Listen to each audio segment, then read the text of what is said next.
जय हिंद दोस्तों, आपका स्वागत है आपके अपने यूट्यूब चैनल महतो एकेडमी में। आज हम लोग इस वीडियो में झारखंड पॉलिटेक्निक एंट्रेंस एग्जाम या किसी भी अदर स्टेट के पॉलिटेक्निक एंट्रेंस एग्जाम के क्लास 10th साइंस के चैप्टर नंबर 3 धातु एवं अधातु टॉपिक से पूछे जाने वाले इंपॉर्टेंट ऑब्जेक्टिव क्वेश्चन आंसर के बारे में बातें करने वाले हैं। पहला क्वेश्चन है आपका, कौन सा अधातु कमरे के ताप पर द्रव अवस्था में पाया जाता है? तो इसका राइट आंसर होगा ऑप्शन नंबर ए, ब्रोमीन। ब्रोमीन एक ऐसा अधातु है जो कमरे के ताप पर द्रव अवस्था में पाया जाता है। क्वेश्चन नंबर 2 है, खाद्य पदार्थ के डिब्बों पर जिंक के बजाय टीन का लेप होता है, क्योंकि? तो इसका राइट आंसर होगा ऑप्शन नंबर सी, टीन की अपेक्षा जिंक अधिक अभिक्रियाशील है।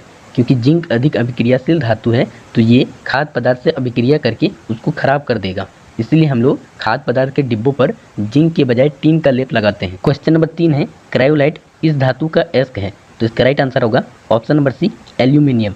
क्रायोलाइट जो है एल्यूमिनियम धातु का एक एस्क है, जिसका रासायनिक सूत्र Na3Al होता है, जिसे हम लोग सोडियम हेक्साफ्लोरोल्यूमिनेट कहते हैं। क्वेश्चन नंबर 4 है, किसी कोष में इलेक्ट्रॉनों की अधिकतम संख्या कितनी होती है? तो इसका राइट आंसर होगा ऑप्शन नंबर बी, 2n²। चूँकि बोर और बरी नियम के अनुसार किसी भी कोष में इलेक्ट्रॉनों की अधिकतम संख्या एक सूत्र 2n² पर निर्भर करती है, जहाँ n जो है नाभिक में नियत कोष को दर्शाता है, जिसका वैल्यू हम लोग 1, 2, 3 और 4 रखते हैं। जब हम लोग 2n² 2 इंटू n की जगह पर 1 रखते हैं तो जो है पहले कक्षा में इलेक्ट्रॉनों की अधिकतम संख्या 1 का स्क्वायर 1 इंटू 2 यानी 2 हो जाता है। जब यहाँ पर 2 रखते हैं तो 2 दूनी 4 दूनी 8 हो जाता है दूसरे कोष में। जब 3 रखेंगे तो 3 3 9 दूनी 18 हो जाएगा तीसरे कोष में। और जब 4 रखेंगे तो 4 4 16 दूनी 32 हो जाएगा हमारे चौथे कक्षा में। क्वेश्चन नंबर 5 है, निम्न में से कौन सा उपधातु है? तो इसका राइट आंसर होगा option number C, germanium. Germanium एक उपधातु है। अब उपधातु किसे कहते हैं? तो ये एक ऐसा तत्व होता है जो धातु एवं अधातु दोनों के गुणों को प्रदर्शित करता है, जिसमें सिलिकॉन एवं जर्मेनियम दो इंपॉर्टेंट उपधातु हैं। क्वेश्चन नंबर 6 है, निम्न में से किस धातु का गलनांक सबसे कम होता है? तो इसका राइट आंसर होगा option number B, sodium. Sodium एक ऐसा धातु है जिसका गलनांक एवं घनत्व दोनों ही बहुत कम होता है। इसका घनत्व कम होने के कारण सोडियम धातु को चाकू से आसानी से काटा जा सकता है। क्वेश्चन नंबर 7 है, निम्नलिखित में से कौन अधातु है? तो इसका राइट आंसर हो जाएगा ऑप्शन नंबर ए, कार्बन। बाकी आपका जो है एल्युमिनियम, कैल्शियम और सोडियम, ये तीनों धातु है। कार्बन एक अधातु है। क्वेश्चन नंबर 8 है, कौन सी गैस उत्सर्जित होती है जब धातुएं जल के साथ अभिक्रिया करेंगी? तो इसका राइट आंसर हो जाएगा option number C, hydrogen gas. धातु जो है जल के साथ अभिक्रिया करके धातु ऑक्साइड और हाइड्रोजन गैस का निर्माण करती है। क्वेश्चन नंबर 9 है, निम्नलिखित में से कौन सबसे अधिक अभिक्रियाशील धातु है? तो इसका राइट आंसर हो जाएगा ऑप्शन नंबर डी, पोटेशियम। चूँकि अभिक्रियाशीलता श्रेणी में सबसे पहले पोटेशियम, फिर सोडियम, उसके बाद कैल्शियम, उसके बाद मैग्नीशियम, उसके बाद एल्युमिनियम आता है, जिसमें जो है सबसे अधिक अभिक्रियाशील धातु पोटेशियम है। क्वेश्चन नंबर 10 है, विद्युत अपघटनी परिष्करण में अशुद्ध धातु को क्या बनाया जाता है? तो इसका राइट आंसर होगा ऑप्शन नंबर ए, एनोड। विद्युत अपघटनी परिष्करण में अशुद्ध धातु को एनोड बनाया जाता है, जबकि शुद्ध धातु को कैथोड बनाया जाता है। और विद्युत अपघटनी परिष्करण क्या है? तो ये जो है धातुओं को निष्कर्षित या फिर धातुओं को शोधित करने का एक प्रक्रम है, जिसमें हम लोग अशुद्ध धातु को एनोड बनाते हैं और जो है शुद्ध धातु को कैथोड बनाते हैं। क्वेश्चन नंबर 11 है, लोहा एवं इस्पात को जंग से सुरक्षित रखने के लिए उन पर किस धातु की पतली परत चढ़ाई जाती है? तो इसका राइट आंसर होगा ऑप्शन नंबर डी, जिंक। लोहा एवं इस्पात को जंग से सुरक्षित रखने के लिए हम लोग उसमें जो है जिंक का परत चढ़ाते हैं, जिसे हम लोग जस्तीकरण कहते हैं। क्वेश्चन नंबर 12 है, बॉक्साइट किस धातु का महत्वपूर्ण एस्क है? तो इसका राइट आंसर हो जाएगा option number C, aluminium. Bauxite जिसका रासायनिक सूत्र Al2O3 2H2O होता है, ये एल्युमिनियम का एक महत्वपूर्ण एस्क है। क्वेश्चन नंबर 13 है, सोडियम की संयोजकता क्या है? तो सोडियम के इलेक्ट्रॉनों की संख्या 11 होता है। जब इसका इलेक्ट्रॉनिक विन्यास करेंगे तो पहले कोष में 2, दूसरे कोष में 8 और तीसरे कोष में 1 बच जाएगा, तो इसका संयोजकता 1 होता है। तो इसका राइट आंसर हो जाएगा ऑप्शन नंबर ए, 1। क्वेश्चन नंबर 14 है, कौन सा धातु विद्युत का सुचालक होता है? तो इसका राइट आंसर हो जाएगा ऑप्शन नंबर बी, ग्रेफाइट। क्योंकि जो अधातु हैं वे विद्युत के कुचालक होते हैं, लेकिन एक अपवाद है, यानी कि एक प्रकार का थेथर है जिसे हम लोग ग्रेफाइट कहते हैं। ये मानता ही नहीं है कि जो है अधातु विद्युत का कुचालक है, ये बोलता है कि नहीं, अधातु विद्युत का सुचालक होता है। तो ग्रेफाइट एक ऐसा अधातु है जो विद्युत का सुचालक होता है। क्वेश्चन नंबर 15 है पोटेशियम की परमाणु संख्या क्या है? तो इसका राइट आंसर होगा ऑप्शन नंबर ए 19। पोटेशियम का परमाणु संख्या 19 होता है। अगर इसका इलेक्ट्रॉनिक विन्यास करेंगे तो पहले कोष में 2, दूसरे में 8, तीसरे में 8 और चौथे में 1 इलेक्ट्रॉन आएगा, यानी इसका संयोजकता इलेक्ट्रॉन का संख्या 1 होता है और इसका इलेक्ट्रॉनिक विन्यास 2, 8, 8, 1 होता है और पोटेशियम का परमाणु संख्या 19 होता है। क्वेश्चन नंबर 16 है सक्रियता श्रेणी में सबसे अधिक क्रियाशील धातु है? तो इसका राइट आंसर होगा ऑप्शन नंबर बी सोडियम। सक्रियता श्रेणी के अनुसार जो है ये तीनों की तुलना में सोडियम जो है सबसे अधिक अभिक्रियाशील धातु है। क्वेश्चन नंबर 17 है पारे का अयस्क है? तो इसका राइट आंसर होगा option number D cinnabar. Cinnabar पारे का एक प्रकार का अयस्क है जिसका रासायनिक सूत्र HgS होता है, जिसे हम लोग मरकरी सल्फाइड कहते हैं। क्वेश्चन नंबर 18 है नाइट्रोजन डाइऑक्साइड के धुएं का रंग होता है? तो इसका राइट आंसर होगा ऑप्शन नंबर ए भूरा। नाइट्रोजन डाइऑक्साइड एक गहरी लाल नारंगी गैस है जिसके धुएं का रंग भूरा होता है। क्वेश्चन नंबर 19 है साधारण ताप पर फास्फोरस का अनुसूत्र है? तो इसका राइट आंसर होगा option number D P4। Question number 20 है स्टेनलेस स्टील मिश्र धातु है? तो मिश्र धातु किसे कहते हैं? तो 2 या 2 से अधिक धातुओं के समांगी मिश्रण को मिश्र धातु कहते हैं और स्टेनलेस स्टील में जो है लोहा, क्रोमियम, निकेल और कार्बन तत्व रहते हैं। तो इसका राइट आंसर हो जाएगा ऑप्शन नंबर ए लोहा का। क्वेश्चन नंबर 21 है पीतल है? तो इसका राइट आंसर होगा ऑप्शन नंबर सी मिश्र धातु। पीतल एक मिश्र धातु है जो कॉपर और जिंक तत्व से मिलकर बना होता है। क्वेश्चन नंबर 22 है कौन विद्युत का सर्वोत्तम सुचालक है? तो सुचालक किसे कहते हैं? तो वे पदार्थ जिनमें विद्युत धारा सरलता से प्रवाहित होती है उसे विद्युत का सुचालक कहते हैं। तो सबसे अधिक सुचालक पदार्थ हमारा जो है सिल्वर है। तो इसका राइट आंसर हो जाएगा option number B silver. Question number 23 है वायुमंडल में CO2 गैस की उपस्थिति है? तो वायुमंडल में आपका जो है 0.03% कार्बन डाइऑक्साइड गैस उपस्थित है, जबकि जो है ऑक्सीजन गैस आपका 21% 21% उपस्थित है और नाइट्रोजन जो आपका है वह आपका 78% उपस्थित है वायुमंडल में। क्वेश्चन नंबर 24 है इलेक्ट्रॉन के स्थानांतरण से बने यौगिक कहलाते हैं? तो धातु से अधातु में इलेक्ट्रॉन के स्थानांतरण से बने यौगिक को आयनिक यौगिक या विद्युत संयोजक यौगिक या वैद्युत संयोजी यौगिक भी कहते हैं। तो इसका राइट आंसर हो जाएगा ऑप्शन नंबर बी वैद्युत संयोजी। क्वेश्चन नंबर 25 है किस धातु को चाकू से सरलता से काटा जा सकता है? तो इसका राइट आंसर है option number D sodium. Sodium एक ऐसा धातु है जिसका घनत्व बहुत ही कम होता है, इसी कारण इसे चाकू से सरलता से काटा जा सकता है। क्वेश्चन नंबर 26 है सिलिका क्या है? तो सिलिका जिसका रासायनिक सूत्र SiO2 होता है, जिसे सिलिकॉन डाइऑक्साइड कहते हैं, ये एक प्रकार का यौगिक है जो इस ऑप्शन में नहीं है। तो इसका राइट आंसर हो जाएगा ऑप्शन नंबर डी कोई नहीं। जबकि अगर सिलिकॉन पूछा जाता तो सिलिकॉन आपका जो है एक प्रकार का उपधातु है जिसमें धातु एवं अधातु दोनों के गुण होते हैं। क्वेश्चन नंबर 27 है लाल तप्त आयरन पर जलवाष्प प्रवाहित करने पर कौन सा यौगिक प्राप्त होता है? तो जब हम लोग आयरन पर जलवाष्प को प्रवाहित करते हैं Fe, आयरन में जब जलवाष्प यानी H2O को प्रवाहित किया जाता है तो Fe3O4 ferrous oxide plus hydrogen gas का निर्माण होता है। जब इसको संतुलित करेंगे इस समीकरण को तो यहाँ पर 3 और यहाँ पर 4 आ जाएगा। तो इस प्रकार यहाँ जो है Fe3O4 फेरस ऑक्साइड का निर्माण हो रहा है। तो इसका राइट आंसर हो जाएगा ऑप्शन नंबर सी।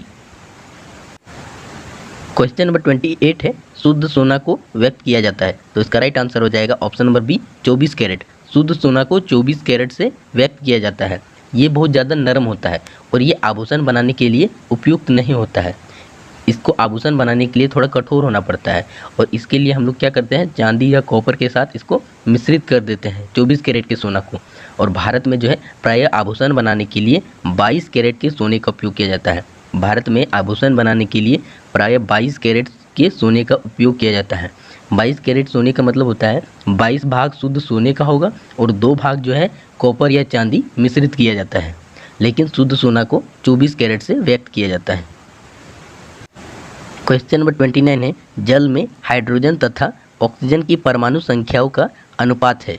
तो जल यानी कि H2O, इसमें हाइड्रोजन के 2 परमाणु हैं और ऑक्सीजन के 1 परमाणु हैं। तो इसका राइट आंसर हो जाएगा option number B. Question number 30 है जब सोडियम हाइड्रोक्साइड जिंक से अभिक्रिया करता है तो कौन सा उत्पाद बनता है? Sodium hydroxide Na OH। जब जिंक यानी Zn से अभिक्रिया करता है तो Na2ZnO2 प्लस H2 का निर्माण होता है। Sodium zincate plus hydrogen gas का निर्माण होता है। जब इसको संतुलित करते हैं तो यहाँ सोडियम हाइड्रोक्साइड पे 2 आ जाता है और ये जो है ऑप्शन नंबर डी इसका राइट आंसर होगा। क्वेश्चन नंबर 31 है, सोडियम की परमाणु संख्या क्या है? तो इसका राइट आंसर होगा ऑप्शन नंबर ए 11। सोडियम का परमाणु संख्या 11 होता है। क्वेश्चन नंबर 32 है, निम्न में से कौन आयनिक यौगिक है? तो इसका राइट आंसर होगा option number C KCl। Potassium chloride एक आयनिक यौगिक है। क्वेश्चन नंबर 33 है, कौन सा अधातु विद्युत का सुचालक है? तो इसका राइट आंसर होगा option number B graphite. Graphite एक ऐसा अधातु है जो विद्युत का सुचालक है। क्वेश्चन नंबर 34 है, धातु जो सिर्फ अम्लराज में घुलता है? तो इसका राइट आंसर होगा ऑप्शन नंबर सी सोना। सोना एक ऐसा धातु है जो सिर्फ अम्लराज में घुलता है। अम्लराज को हम लोग एक्वा रेजिया भी कहते हैं तथा एक्वा रेजिया जो है सांद्र हाइड्रोक्लोरिक अम्ल और सांद्र नाइट्रिक अम्ल HNO3, सांद्र हाइड्रोक्लोरिक अम्ल और सांद्र नाइट्रिक अम्ल के 3:1 के मिश्रण को जो है अम्लराज या फिर एक्वा रेजिया कहते हैं और ये सोना को गलाने में भी सक्षम होता है। क्वेश्चन नंबर 35 है, बॉक्साइट किस धातु का अयस्क है? तो इसका राइट आंसर होगा option number C aluminium. Bauxite जिसका रासायनिक सूत्र Al2O3 2H2O होता है, ये एल्युमिनियम धातु का एक अयस्क है। क्वेश्चन नंबर 36 है, केरोसिन में डुबाकर किस धातु को रखा जाता है? तो इसका राइट आंसर होगा ऑप्शन नंबर ए सोडियम। सोडियम एक अत्यंत अभिक्रियाशील धातु है जो हवा के संपर्क में आने से जल उठता है। इसी कारण जो है इसे हम लोग केरोसिन के तेल में डुबो कर रखते हैं। क्वेश्चन नंबर 37 है, कोई धातु ऑक्सीजन के साथ अभिक्रिया कर उच्च गलनांक वाला यौगिक निर्मित करती है। यह यौगिक जल में विलय है। यह तत्व क्या हो सकता है? तो इसका राइट आंसर होगा ऑप्शन नंबर ए कैल्शियम। कैल्शियम एक ऐसा धातु है जो ऑक्सीजन से अभिक्रिया करके कैल्शियम ऑक्साइड, जिसे हम लोग चूना कहते हैं, इसका निर्माण करती है और ये जो है जल में विलय होती है। CaO कैल्शियम ऑक्साइड चूना जल के साथ अभिक्रिया करके कैल्शियम हाइड्रोक्साइड का निर्माण करती है। इस प्रकार इसका राइट आंसर हो जाएगा ऑप्शन नंबर ए। क्वेश्चन नंबर 38 है, सीसा और टीन की मिश्र धातु को कहते हैं? तो सीसा और टीन, सीसा Pb और टीन Sn, ये दोनों की मिश्र धातु को हम लोग सोल्डर कहते हैं। तो इसका राइट आंसर होगा ऑप्शन नंबर ए।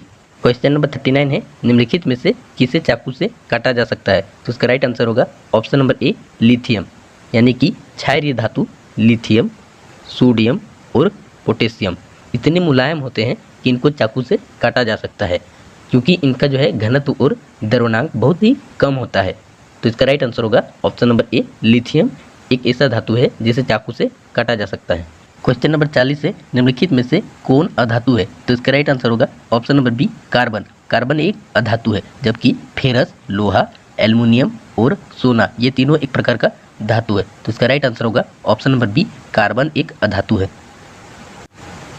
क्वेश्चन नंबर 41 है, लोहा को जिंक से लेपित करने की क्रिया को क्या कहते हैं? तो इसका राइट आंसर होगा ऑप्शन नंबर बी गैल्वनीकरण। लोहा को जिंक से लेपित करने की क्रिया को गैल्वनीकरण या फिर यशद लेपन या फिर जस्तीकरण भी कहते हैं। क्वेश्चन नंबर 42 है, जस्ता एवं तनु हाइड्रोक्लोरिक अम्ल की अभिक्रिया के फलस्वरूप निम्नलिखित में से कौन सा गैस बनता है? तो धातु जो है अम्ल से अभिक्रिया करके लवण और हाइड्रोजन गैस का निर्माण करती है। क्योंकि जस्ता एक धातु है तो ये हाइड्रोक्लोरिक अम्ल से अभिक्रिया करके लवण और हाइड्रोजन गैस का निर्माण करेगी। तो इसका राइट आंसर हो जाएगा option number C H2। Question number 43 है, लोहे की परमाणु संख्या कितनी होती है? तो इसका राइट आंसर होगा option number B 26। Question number 44 है, क्लोरीन की संयोजकता क्या है? तो क्लोरीन का परमाणु संख्या 17 होता है। जब इसका इलेक्ट्रॉनिक विन्यास करेंगे तो पहले कोष में 2, दूसरे में 8 और तीसरे में 7। चूँकि ये एक अधातु है तो इसके अष्टक को पूरा करने के लिए 1 इलेक्ट्रॉन की आवश्यकता है, इसलिए इसका संयोजकता 1 होगा। तो इसका राइट आंसर हो जाएगा option number C 1। Option number A में भी 1 दिया हुआ है, ठीक है, तो इसमें 1 होगा। क्वेश्चन नंबर 45 है, धातुओं को जोड़ने में प्रयुक्त गैस कौन सी है? तो इसका राइट आंसर होगा ऑप्शन नंबर सी एथाइन। इसका रासायनिक सूत्र C2H2 होता है। क्वेश्चन नंबर 46 है अधातु के ऑक्साइड होते हैं, तो इसका राइट आंसर होगा ऑप्शन नंबर बी अम्लीय। अधातु के ऑक्साइड अम्लीय प्रवृत्ति के होते हैं क्योंकि ये क्षार के साथ अभिक्रिया करके उदासीनीकरण अभिक्रिया का निर्माण करते हैं। इस उदासीनीकरण अभिक्रिया में लवण तथा जल का निर्माण होता है। अधातु के ऑक्साइड अम्लीय प्रवृत्ति के होते हैं। क्वेश्चन नंबर 47 है निम्नलिखित में से कौन उपधातु है, तो इसका राइट आंसर होगा ऑप्शन नंबर डी एंटीमोनी। ये एक उपधातु है क्योंकि इसमें धातु एवं अधातु के दोनों के गुण पाए जाते हैं, जबकि ऑप्शन नंबर ए फेरस यानी कि iron, option number B copper, option number C nickel, ये तीनों एक धातु हैं। तो इसका राइट आंसर होगा option number D antimony. Question number 48 है अधातुओं के ऑक्साइड होते हैं, तो इसका राइट आंसर होगा ऑप्शन नंबर ए अम्लीय। क्वेश्चन नंबर 49 है हेमेटाइट किस धातु का अयस्क है, तो इसका राइट आंसर होगा option number D ferrous. Hematite का रासायनिक सूत्र Fe2O3 होता है। फेरस ऑक्साइड हेमेटाइट का रासायनिक सूत्र होता है, अर्थात आयरन का यानी कि लोहा का एक प्रमुख अयस्क है हेमेटाइट। क्वेश्चन नंबर 50 है लोहे की फ्राइंग पैन को जंग से बचाने के लिए निम्न में से कौन सी विधि उपयुक्त है, तो इसका राइट आंसर होगा ऑप्शन नंबर सी जिंक की परत चढ़ाकर। क्वेश्चन नंबर 51 है निम्नलिखित में से कौन सा लवण समुद्री जल में पाया जाता है, तो इसका राइट आंसर होगा option number D NaCl। Sodium chloride जो है समुद्री जल में पाया जाने वाला एक लवण है। ये जो है साधारण नमक का भी रासायनिक सूत्र होता है। क्वेश्चन नंबर 52 है निम्नलिखित में से कौन आयनिक यौगिक है, तो इसका राइट आंसर होगा option number C potassium chloride. Potassium chloride एक आयनिक यौगिक है क्योंकि इसमें पोटेशियम धातु और क्लोरीन अधातु के बीच इलेक्ट्रॉन के स्थानांतरण से बना यौगिक है। क्वेश्चन नंबर 53 है धातुओं के ऑक्साइड सामान्यतः होते हैं, तो इसका राइट आंसर होगा ऑप्शन नंबर बी भास्मिक। भास्मिक यानी कि क्षारीय। धातुओं के ऑक्साइड सामान्यतः क्षार प्रवृत्ति के होते हैं, जबकि अधातु के ऑक्साइड जो है अम्लीय प्रवृत्ति के होते हैं। क्वेश्चन नंबर 54 है एल्युमिनियम का प्रमुख अयस्क कौन सा है, तो इसका राइट आंसर होगा option number C bauxite. Aluminium का एक प्रमुख अयस्क है बॉक्साइट, जिसका रासायनिक सूत्र Al2O3 2H2O होता है। क्वेश्चन नंबर 55 है अयस्क से गैंग कणों को दूर करने को क्या कहते हैं, तो इसका राइट आंसर होगा ऑप्शन नंबर ए समृद्धि यानी कि समृद्धिकरण। गैंग गैंग किसे कहते हैं, तो पृथ्वी से खनित अयस्कों में मिट्टी रेत आदि जैसी कई अशुद्धियाँ होती है जिन्हें हम लोग गैंग कहते हैं, और इन गैंग को अयस्क से गैंग के कणों को दूर करने की प्रक्रिया को जो है समृद्धिकरण यानी कि समृद्धि कहते हैं। क्वेश्चन नंबर 56 है निम्नलिखित में से पीतल किसका उदाहरण है, तो इसका राइट आंसर होगा ऑप्शन नंबर सी मिश्र धातु। पीतल जो है एक प्रकार का मिश्र धातु है, और पीतल मिश्र धातु जो है कॉपर और जिंक तत्वों से मिलकर बना होता है। क्वेश्चन नंबर 57 है निम्नलिखित अयस्कों में कौन एल्युमिनियम का अयस्क है, तो इसका राइट आंसर होगा option number D bauxite. Question number 58 है निम्नलिखित में किस धातु पर वायु का प्रभाव नहीं पड़ता है, तो इसका राइट आंसर होगा ऑप्शन नंबर ए सोना। सोना पर जो है वायु का प्रभाव नहीं पड़ता है क्योंकि यह सबसे कम अभिक्रियाशील धातु है, अतः यह प्रकृति में स्वतंत्र रूप में पाया जाता है। इससे जो है वायु का प्रभाव इसमें नहीं पड़ता है। क्वेश्चन नंबर 59 है इनमें से किस धातु का विस्थापन उसके लवण के विलयन में लोहा द्वारा होता है, तो इसका राइट आंसर होगा ऑप्शन नंबर बी तांबा। तांबा यानी कि कॉपर, क्योंकि लोहा कॉपर से अधिक अभिक्रियाशील तत्व है। लोहा जो है कॉपर से अधिक अभिक्रियाशील तत्व है, इसलिए लोहा कॉपर यानी तांबा को उसके लवण विलयन से विस्थापित कर देता है। क्वेश्चन नंबर 60 है निम्नलिखित में से कौन सी धातु अम्लराज से अभिक्रिया करके उसमें घुल जाती है, तो इसका राइट आंसर होगा ऑप्शन नंबर सी सोना। सोना एक ऐसा धातु है जो अम्लराज किसे कहते हैं, तो अम्लराज को एक्वा रेजिया भी कहा जाता है, और ये सांद्र हाइड्रोक्लोरिक अम्ल HCl और सांद्र नाइट्रिक अम्ल HNO3 के 3:1 के मिश्रण को जो है एक्वा रेजिया या फिर अम्लराज कहते हैं, और ये जो है सोना को भी गला देता है, यानी कि सोना इसमें घुलनशील होता है और सोना इसमें घुल जाता है। तो इसका राइट आंसर होगा ऑप्शन नंबर सी सोना। क्वेश्चन नंबर 61 है निम्नलिखित में कौन दो इलेक्ट्रॉन खोकर आर्गन जैसी अस्थायी इलेक्ट्रॉनिक विन्यास प्राप्त करता है, तो इसका राइट आंसर होगा ऑप्शन नंबर ए कैल्शियम, क्योंकि कैल्शियम के इलेक्ट्रॉनों की संख्या जो है 20 होती है। जब इसका इलेक्ट्रॉनिक विन्यास करेंगे तो 2, 8, 8 और 2 होगा, यानी कि इसके अंतिम कोष में 2 इलेक्ट्रॉन है। अब ये एक प्रकार का धातु है, तो ये 2 इलेक्ट्रॉन खोकर जो है कैल्शियम प्लस यानी कि धनायन बनाएगा, और जो है 2 इलेक्ट्रॉन जब ये खो देगा तो इसके पास जो है इलेक्ट्रॉनों की संख्या अब 18 हो जाएगी, तो आर्गन के इलेक्ट्रॉनों की संख्या भी जो है 18 होती है। तो ये जो है आर्गन जैसी अस्थायी इलेक्ट्रॉनिक विन्यास को प्राप्त कर लेगी। तो इसका राइट आंसर हो जाएगा ऑप्शन नंबर ए, कैल्शियम। क्वेश्चन नंबर 62 है, चांदी के चम्मच को लंबे समय तक खुली वायु में छोड़ देने पर उसकी सतह काली हो जाती है। निम्नलिखित में से किस यौगिक के बनने के कारण ऐसा होता है?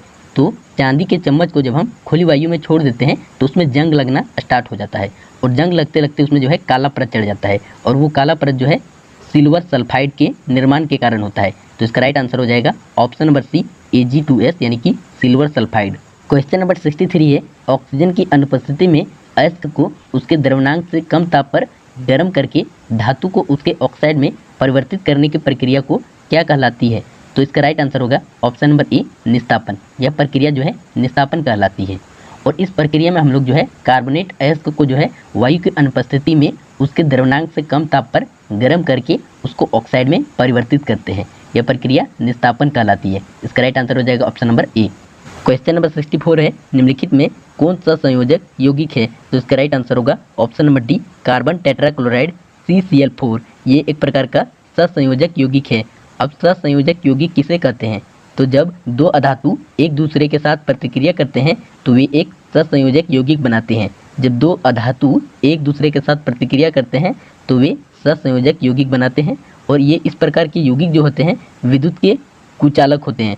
विद्युत के कुचालक होते हैं तथा इनका जो है गलनांक, इनका गलनांक और क्वथनांक जो है कम होता है।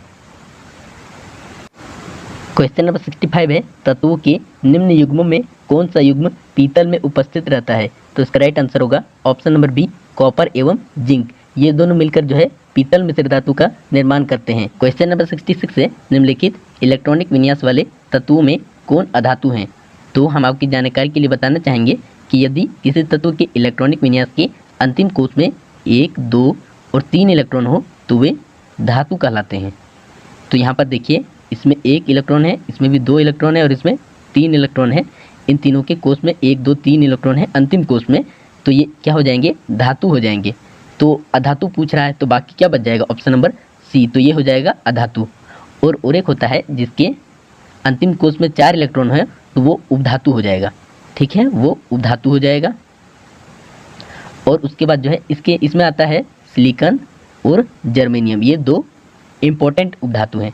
और उसके बाद जो है अधातु में आ जाएगा जिसके अंतिम कोश में 5 इलेक्ट्रॉन हो या 6 इलेक्ट्रॉन हो या 7 इलेक्ट्रॉन हो, तो ये हो जाता है अधातु, जिसे ऑप्शन नंबर सी में यहाँ दिया गया है, ये एक अधातु है। ठीक है, और उसके बाद जो है यदि 8 इलेक्ट्रॉन हो लास्ट कोश में तो ये क्या हो जाता है? एक जो है अक्रिय गैस हो जाता है या फिर ये जो है अक्रिय गैस हो जाता है। ठीक है, क्वेश्चन नंबर 67 है, निम्नलिखित में किस धातु को केरोसिन में डुबोकर रखते हैं? तो इसका राइट आंसर होगा option number B, sodium. Sodium एक अत्यंत अभिक्रियाशील धातु है जो खुले में रखने पर तुरंत ही जल जाता है, इसलिए इसे जो है केरोसिन के तेल में डुबो कर रखते हैं।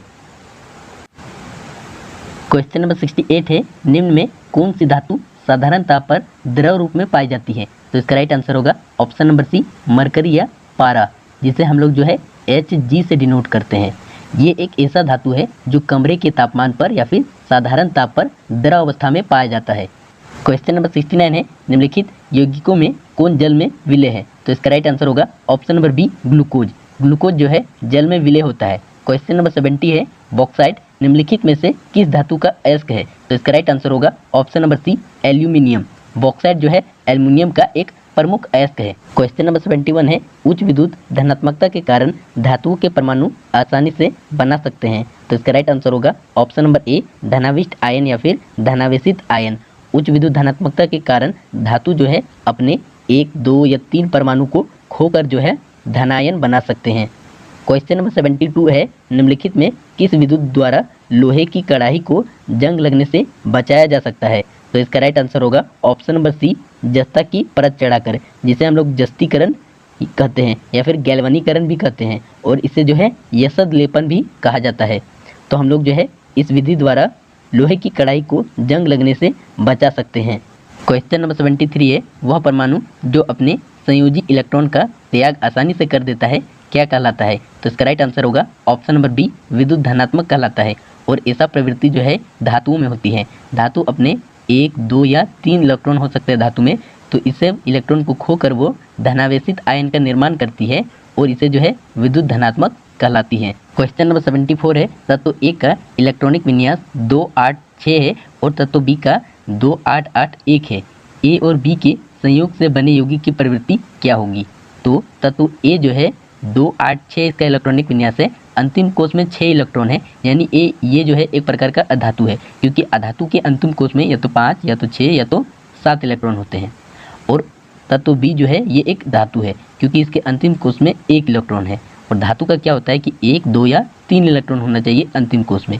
तो ये जो है तत्व ए जो है ये अधातु है और तत्व बी जो है ये धातु है। तो धातु से अधातु के बीच इलेक्ट्रॉन के स्थानांतरण से बने यौगिक को आयनिक यौगिक कहते हैं। तो इसका राइट आंसर हो जाएगा ऑप्शन नंबर ए, आयनिक यौगिक। क्वेश्चन नंबर 75 है, जिस अयस्क में उसके कण उसमें उपस्थित अपद्रव्यों से भारी होते हैं उसे निम्नलिखित में से किस विधि द्वारा सांद्रित किया जाता है? तो इसका राइट आंसर होगा ऑप्शन नंबर बी, गुरुत्व पृथक्करण। क्वेश्चन नंबर 76 है, निम्नलिखित में से किस प्रक्रिया द्वारा सल्फाइड अयस्कों का सांद्रण किया जाता है? तो इसका राइट आंसर होगा ऑप्शन नंबर ए, फैन उत्प्लवन। क्वेश्चन नंबर 77 है, निम्नलिखित में किस विधि द्वारा अशुद्ध तांबे को शुद्ध तांबा में परिवर्तित किया जाता है? तो इसका राइट आंसर होगा ऑप्शन नंबर सी, वैद्युत अपघटन। क्वेश्चन नंबर 78 है, ए और बी परमाणुओं के संयोग से आयनिक बंधन तब बनता है जब, तो इसका राइट आंसर होगा ऑप्शन नंबर सी, ए धातु और बी अधातु हो, या फिर बी धातु हो और ए अधातु हो, यानी दोनों में से कोई एक धातु और एक अधातु होना चाहिए, तभी जो है आयनिक बंधन का निर्माण होता है। आयनिक बंधन कैसे होता है? तो धातु से अधातु में इलेक्ट्रॉन के स्थानांतरण से बने यौगिक को आयनिक यौगिक कहते हैं। ठीक है, तो इसका राइट आंसर होगा ऑप्शन नंबर सी।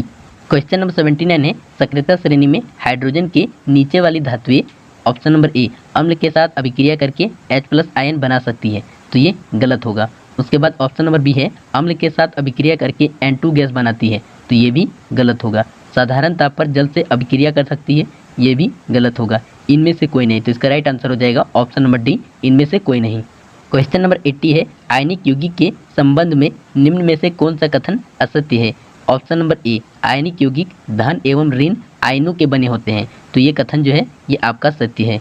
उसके बाद आयनिक यौगिक के द्रवणांक उच्च होते हैं, तो ये कथन भी आपका जो है सत्य है। द्रवित अवस्था में आयनिक यौगिक विद्युत के कुचालक होते हैं, तो ये कथन जो है आपका गलत है। द्रवित अवस्था में आयनिक यौगिक विद्युत के जो है सुचालक होते हैं, यानी ये जो कथन दिया है ये आपका गलत दिया गया है। ठीक है, तो आयनिक यौगिक जल में प्राय विलय होते हैं, आयनिक यौगिक जो है जल में प्राय विलय होते हैं। ठीक है, तो ये ऑप्शन नंबर सी आपका गलत है, यहाँ कुचालक दिया हुआ है। अगर यहाँ सुचालक रहता तो ये कथन भी आपका सही होता। ठीक है, क्वेश्चन नंबर 81 है, सोडियम और क्लोरीन के बीच अभिक्रिया होने पर क्या होता है? निम्नलिखित में से कौन सा कथन सत्य होगा? तो ऑप्शन नंबर ए है, सोडियम परमाणु 1 इलेक्ट्रॉन प्राप्त करता है, तो ये कथन आपका गलत है। सोडियम परमाणु 1 इलेक्ट्रॉन खोकर धनायन बनाता है, तो ये जो है ये कथन आपका जो है सत्य है। और अगला कथन है, क्लोरीन परमाणु 1 इलेक्ट्रॉन खोता है, तो क्लोरीन परमाणु 1 इलेक्ट्रॉन खोता नहीं बल्कि वो पाता है, तो ये भी कथन गलत होगा। सहसंयोजक यौगिक बनता है, ये भी कथन जो है गलत होगा। ये जो है एक आयनिक यौगिक का निर्माण करता है। सोडियम और क्लोरीन, सोडियम Na और क्लोरीन Cl। सोडियम एक परमाणु खोता है, धनायन बनाता है, क्लोरीन एक परमाणु पाता है, ऋणायन बनाता है, और ये दो धातु और अधातु के बीच इलेक्ट्रॉन के स्थानांतरण से बनता है एक यौगिक, इससे आयनिक यौगिक कहते हैं। ठीक है, क्वेश्चन नंबर 82 है, क्रियाशीलता श्रेणी में हाइड्रोजन के नीचे वाली धातुएं, तो इसके लिए कौन सा कथन सत्य होगा? तो अम्लों से अभिक्रिया कर हाइड्रोजन आयन देती है, तो क्रियाशीलता श्रेणी में हाइड्रोजन के नीचे वाली धातुएं जो है अम्ल से अभिक्रिया करके हाइड्रोजन आयन नहीं दे सकती है, हाइड्रोजन गैस नहीं दे सकती है, हाइड्रोजन आयन भी नहीं दे सकती है और हाइड्रोजन गैस भी नहीं दे सकती है। जल के साथ साधारण ताप पर ही अभिक्रिया करती है, ये कथन भी आपका गलत है। इनमें से कोई नहीं, तो इसका राइट आंसर हो जाएगा ऑप्शन नंबर डी, इनमें से कोई नहीं। तो मिलते हैं अगले वीडियो में, तब तक के लिए जय हिंद।